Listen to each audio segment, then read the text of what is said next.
Sejumlah massa yang mengatasnamakan masyarakat Humbang Hasundutan Humbahas melapor ke Bawaslu Sumatera Utara terkait dugaan pelanggaran administrasi terstruktur, sistematis dan masif pada pemilihan bupati dan wakil bupati di pemilihan serentak 2024 Humbahas. Pelapor, Marisi Siringuringu, didampingi kuasa hukumnya Julius Lamhot Turnip, SH, menyerahkan bukti berkas laporan pelanggaran pilkada di Humbahas ke Bawaslu Sumut.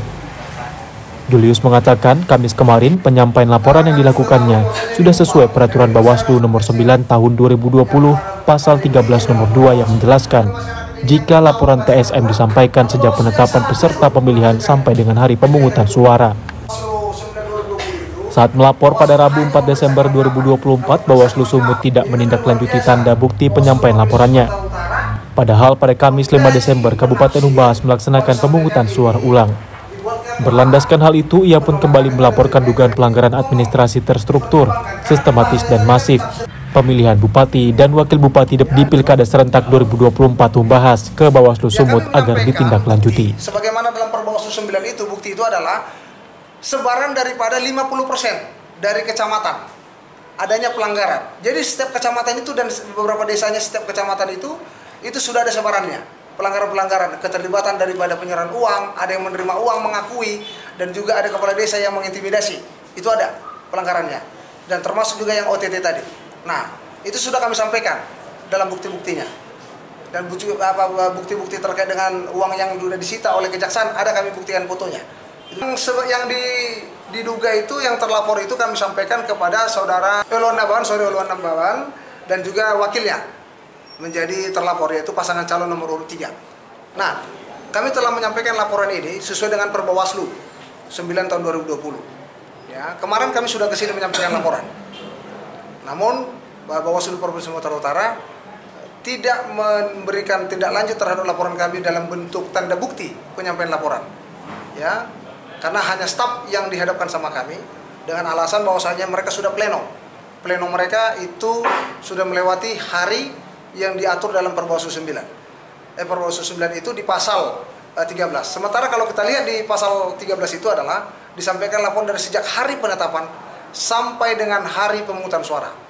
Nah, sementara itu di Humbang Hasundutan hari ini tanggal 5 Desember berdasarkan keputusan KPU Humbang Hasundutan nomor 1039 melaksanakan pemungutan suara ulang di satu TPS Desa Janji Dolok Sanggul. Maka kami, menurut pemahaman kami, ini adalah hari pemungutan suara, maka sampai hari inilah batas penyampaian laporan. Maka batas waktu penyampaian laporan, walaupun semalam kami masukkan, dan juga hari ini adalah masih memenuhi syarat. Maka kami sekarang ini kembali menyampaikan laporan. Apakah Bawaslu Provinsi Sumatera Utara sudah berubah pikiran atau tidak? Kami harapkan mereka berubah pikiran. Ya, karena memang itu kami lihat dasar hukumnya. Maka kami mengharapkan Bawaslu Sumatera Utara menanggapi laporan kami hari ini. Kalaupun dasarnya tentang pleno mereka harus jelaskan secara langsung apa yang menjadi dasar mereka tidak menindaklanjuti laporan kami ini dalam tanda bukti penyampaian laporan. Itu aja. Sementara Ketua Bawaslu Sumut Aswin Dia Parilubis yang menemui massa mengatakan sudah menerima laporan TSM tersebut. Melalui rapat pleno dan kajian yang dilakukan, jajaran pimpinan Bawaslu Sumut hanya bersedia menerima laporan dugaan pelanggaran Pilkada Humbahas sebagai laporan biasa. Laporan dari Humbahas semalam sudah diterima oleh Divisi Penanganan Pelanggaran daripada Bawaslu Provinsi Sumatera Utara. Dan sesuai dengan ketentuan Perbawaslu, maka itu langsung ditindaklanjuti pembahasan di tingkat pimpinan, yaitu dia dengan rapat pleno untuk memutuskan apakah laporan tersebut lengkap atau tidak lengkap. Lengkap di sini adalah apakah kelengkapan tersebut memenuhi untuk ditindaklanjuti secara TSM.